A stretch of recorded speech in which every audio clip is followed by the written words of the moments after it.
Today's show is a little bit different. As you can see, I am not on the screen. This story today starts with the mayor of a small town in Bulgaria coming out of World War II, and his great-granddaughter, Bistra Mendiola, who is sitting here with us today, is going to take the story from here. But first of all, a little apology. For those of you who are waiting for this show on the 10th, I apologize. This is what happens when you do a title slide before you've had coffee. Today is the 1st, not the 10th. This is Bistra Mendiola, and she's going to share with us an incredible story about her journey from communism to capitalism. She's living the American dream. So let's start with your great-grandfather. My great-grandfather, he was a village mayor, and his tragic story was told to me many times. I even requested my grandmother to record it for me so I don't forget. He was someone that was a specialist in agriculture, and he was elected mayor and very well-respected person, very progressive for his time. Sadly, in October of 1944, he was called by his nephew in the mayor's office, and we never saw him again until 20-some years later, where the village had to dig for a new water source. And there it was, the mass grave, him and 3 other people killed in what we call the purge. So when the communists came, they purged anyone that was not aligned with their ideology, anyone that was belonging to the old administration. There was military leaders, bankers, manufacturers, landowners, village mayors, even teachers, priests, all walks of life, all kind of people. Basically they were killed, and it wasn't just one isolated incident. That was happening throughout the Eastern Bloc. It was happening in Russia, it was happening in Bulgaria, in Czechoslovakia, in Romania. It's estimated that more people died due to communist regime than in the World War II. So that man, we lost him simply because he was a mayor, not because he had an ideology or he was someone that was a bad person, simply because he was belonging to an old era, and the new era had to be ushered in with blood. So let's talk about this new era, because the picture you're seeing on the screen right now, tell us what we're looking at in this picture. This is one of the most atrocious things that you can do to a child. This is a child labor camp in a small town of Haskovo. During the purge, a lot of people were relocated. They were sent into labor camps. The parents of these kids were sent to those labor camps. Their property was taken away. The children below 7 years old, they were put into special schools. Majority of those schools were prepping them to become police officers at one point. The older kids, above 7, 8, they were sent to the labor camps, and they're performing all kinds of heavy labor. So this is an and example. that practice never ceased. Child labor was not only legal, but it was highly encouraged. And all students up to the end of my generation, we used to do a lot of agricultural work for almost zero money. We were being paid about 2 to 5 stotinki, which would be like a penny per kilo. And all of that produce was exported to primarily Russia and some of the other Eastern blocs. So the communists were making money off of our labor. Technically, that's what we're looking at here. So then this picture right here, share with us what we're looking at here. Well, when the regime came, they were promising the future will be bright. Everyone will be equal. There will be no poor. There will be no rich people. We will share the abundance of what we produce. We were basically reduced to no identity type of people. We were down looking the same, down to the hairstyle, the way we dressed. So that kind of erased any kind of difference between the people. And what you're looking at, those are schoolgirls. Uniforms like that were throughout the country. It wasn't just one school. And in many more countries outside of Bulgaria, that tradition existed. So that equality that we were promised was heavily enforced through every aspect of your life, whether you like it or not. So let's take a look at the prosperity that was promised. Well, here. the future was very bright, and I will never forget the queues that we used to line up in. On the left, you're seeing a queue for bananas and citrus fruits, which came only once a year, big shipment. We were so happy to buy these things once a year. It was a very special event. Basically, the economy was, how to describe it. We were producing a lot, but it was exported, and we were not able to import the Western products. It was forbidden to import Western products because it will demoralize the society. So such things as jeans, such things as Coca-Cola before the 1970 was absolutely big no-no. TVs, everything was produced within the country. There was no importation unless you were one of the more equal people up top the Communist Party. You could import a Mazda vehicle. Yes, they did that. You could smoke Marlboros, and you could drink Coca-Cola. It was a very special treat for the very few that promised us the bright future. So the queue on the right. What is the queue on the right there? That is another queue. This time we're lining up for meat and salami products.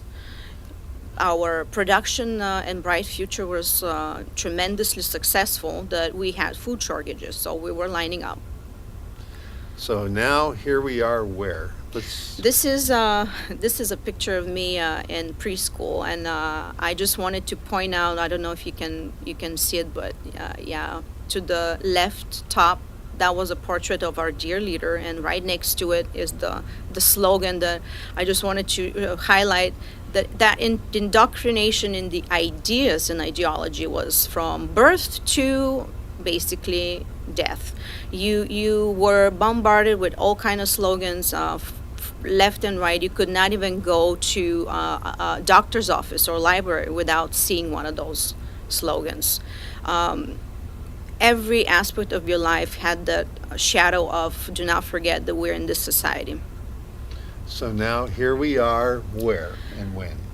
This is the inauguration or acceptance of kids, and I'm right there on the far right. Third one. The third one. This is the junior. Think of it like a scout organization without the actual scouting, but more like the junior segment of the Communist Party. You had basically no choice. You had to join regardless you like it or not, and you can tell how happy we were. Which brings us to this. And that is the second step. After you get accepted to the junior, then you go into the next level, which is the pioneer organization before you hit the Komsomol. The Komsomol was the high school level. And after you complete the Komsomol term, then you are required to become a member of the Communist Party. Should you decide not to, then you basically don't have the right to education, work, etc. So the incentive was very good. You either do it or you don't live. Well, my Bulgarian is not very good. Could you read for us what this sign says? Imperialism is the main enemy of the world communist movement. Yeah, those are the slogans that were. Oh my gosh, I don't miss those. I really don't. But in the limited time I've had to know you, I've come to learn that even back then, as a young child, you were a bit of a rebel, maybe a budding entrepreneur. Would this be accurate? Well, I would say so, and there's the proof. So this is my first ever hustle. I must have been 4 or 5 years old here. My parents were professional folk ensemble performers, and they had a lot of performances throughout one of the resorts for our tourists, and I would beg the wardrobe lady, can you please dress me up? So she would dress me up, she would indulge me, and then I'll go around, just walk around, not saying anything, just walking around. Of course, the tourists would see this cutie pie walking around in the national costume, and they'll grab me, want to take picture with me, they'll take the photo, and then they'll tip me. So now the interesting part, the tips were in foreign currency, and we were not allowed to have foreign currency. Only very few, again, select people had access to foreign currency, like the dollars or the German marks back in the day. So there was this one thing which is the wonderland for every kid, and it's called Corecom. And this is the store where that's the only place you can buy any Western product. It was designed to serve the tourists or the high echelon of the Communist Party. Such things as Kinder chocolate eggs, Wrigley spearmint, gum, whiskey, Marlboro, and all the good stuff. So I would basically get my tips and say, Mom, let's go to Corecom. And that was my first hustle. Can we go back to full screen on this one right here? Yeah, I mean, we can see it right there. A budding capitalist. How old are you in this picture? About 4 or 5. 4 or 5 years old. Okay, let's go back to the two of us right here. Now,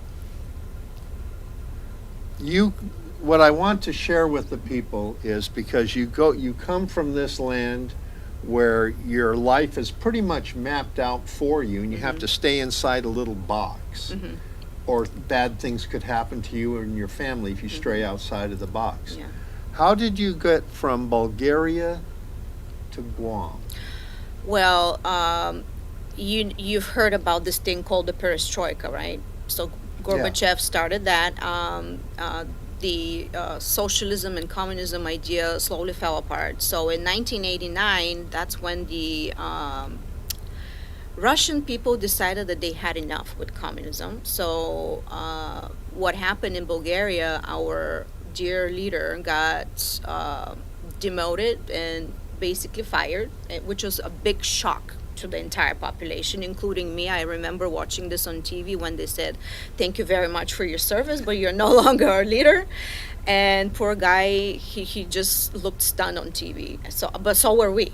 So we couldn't believe our ears that this thing is happening. And shortly after, by 1992, this is when we started this transition period between communism to a social democracy. How old were you when I this was happened? 13 years old when that happened. So I'm pretty much the last generation that went into those pioneer scouting organizations to be further, indoctrinated. I'm really the last person there. I mean, not the last person, the last generation. So that period of it's already 25 years to be exact. It's been challenging. A lot of people, the minute they heard, okay, we're done with communism, immediately the borders were open. People left to Canada, people left to the States, people left to Germany. So a lot of that travel started happening. And of course, when I finished high school, I traveled the country, our country. Then I had contracts and going to school at the same time. So one day I decided to go and get a contract in South Korea, and that's where I met one of the former magicians here on Guam, and they offered me a job to come and perform here, and they said, "Why don't you come to Guam?" I said, "Where?"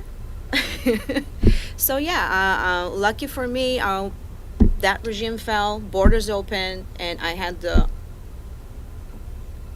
not only the ability, it was like a lifelong dream of mine to be able to travel the world. So I did. I came to Guam, and this is where I met my husband. We fell in love. I fell in love with the island, and I stayed. So I'm here today. Now, what year did you come to Guam? 23 years ago, 1999. Okay. So you've been here for 23 years. Compare your early life here on Guam with the life you left behind in Bulgaria. What kind of opportunities did you have? What did you see? What was it like living here after growing up in Bulgaria? Well, it's kind of hard to say what is the difference or the similarity, because no matter where you go, you beat challenges. You know, making ends meet is universal problem for everyone. And to me, when I first came to Guam, I had to learn the language. My English was very limited, so I had to learn how to, I guess, fit in society, how to accept new social norms. It was a period where I had to not only fit in, but make my way forward. I was lucky enough that I found a job pretty quickly.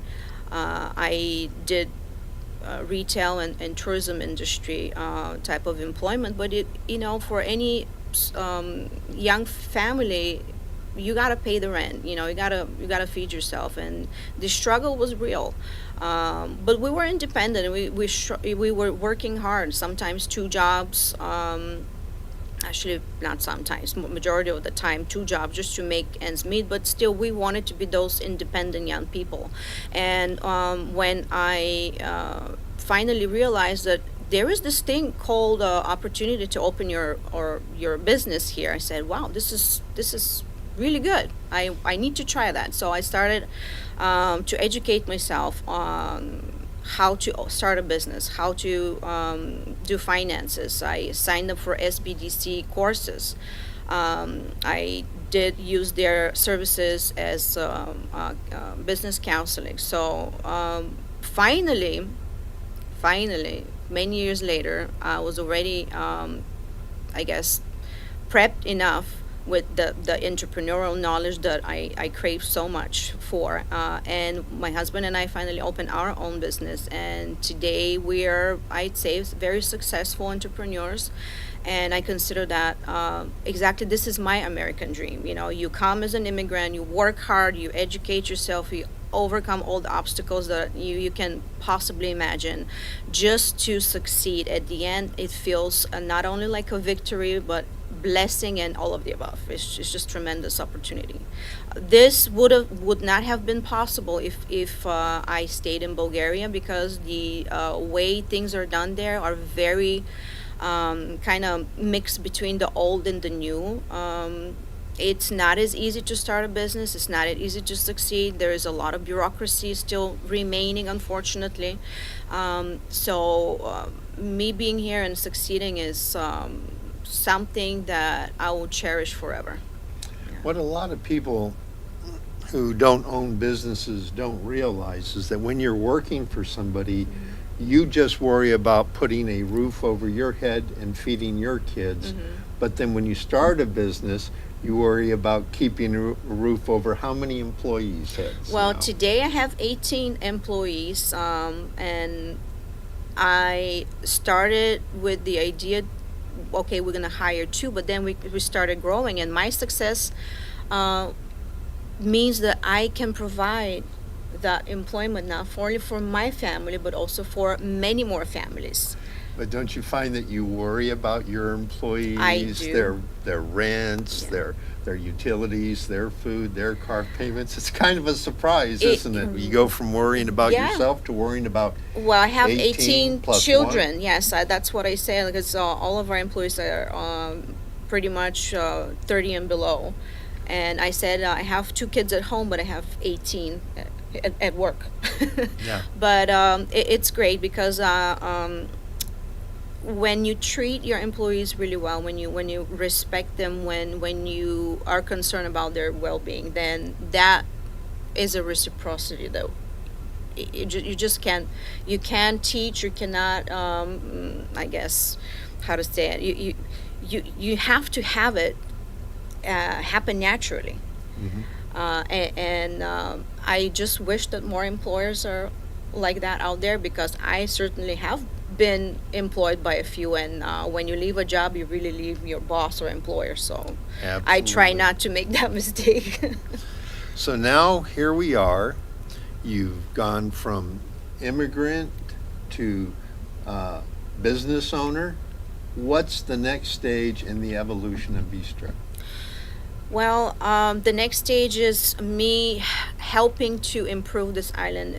I consider this the greatest honor and opportunity, because what I've collected so far is knowledge and experience, and having the ideas of what I can do to improve our island, because this is a completely different island today than what I found 23 years ago. Many things are changing, and some are not for the good. So if I can do anything to improve our lives here and the future of our children, absolutely I will do it. You know, when she says that, she's not kidding, because when I first met Bistra, she was protesting outside of the Guam legislature. I happened to be protesting too, Yeah. and I saw her out there protesting as well.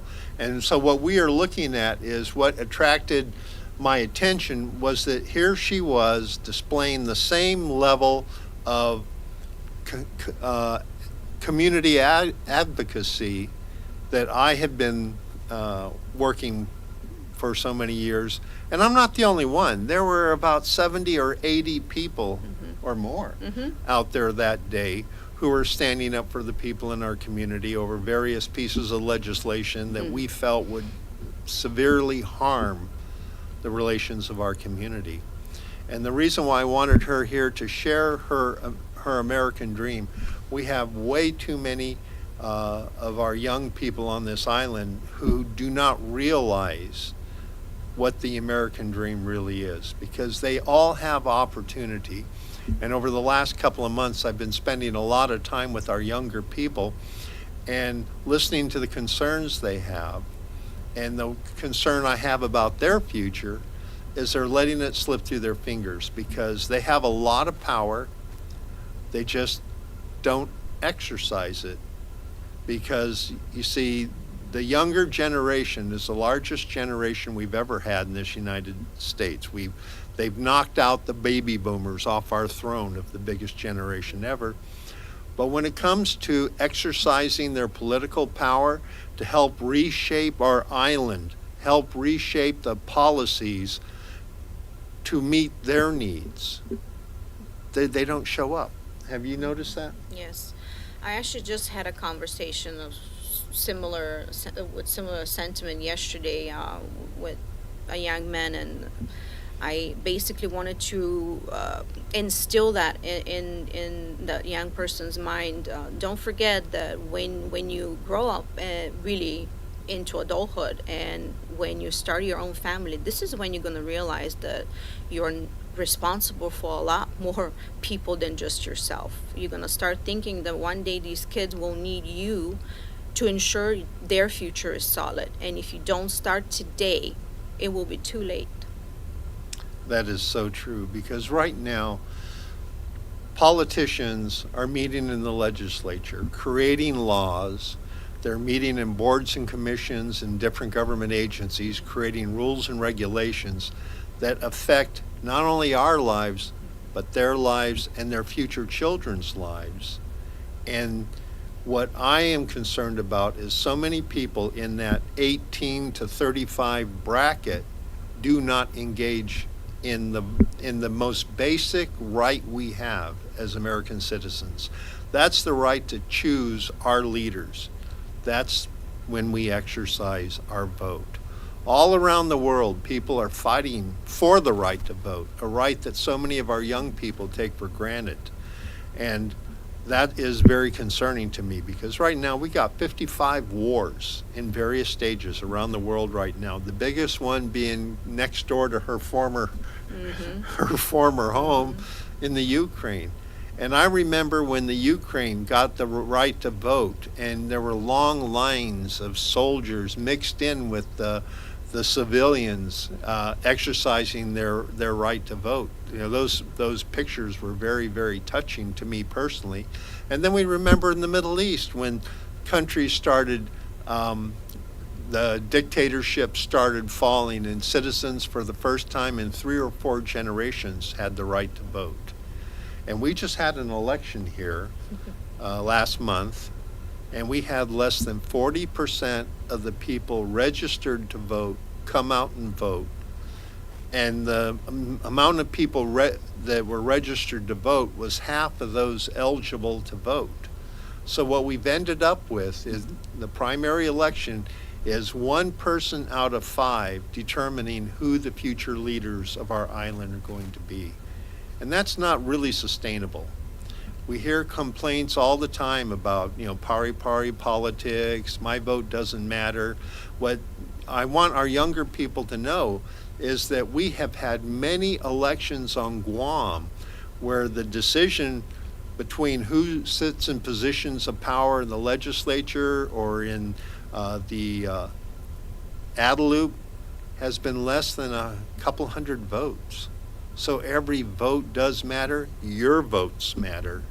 And so that's why I wanted Bistra to join me today so that she could provide you a contrast on what it was like to live in a society where people had no right to vote, had no right to decide who was going to create their futures.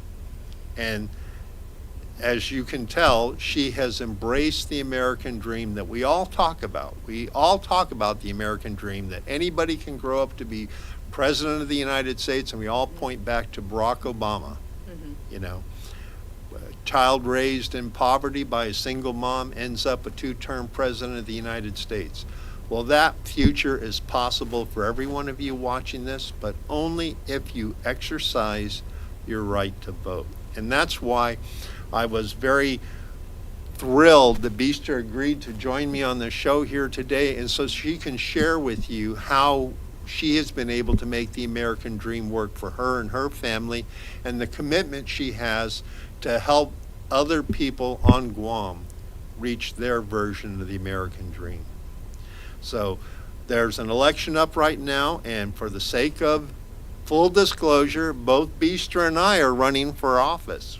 And we're both running as Republicans. We're both on the ballot. We would like your vote, but whether you vote for us or not, we'd like you to vote for us, but the most important thing is for you to get out there, educate yourself into the people who are running for office, find out what their hopes, goals, and dreams are for our island, and vote for those candidates that you feel have a vision that closely matches the dreams you have for your American dream.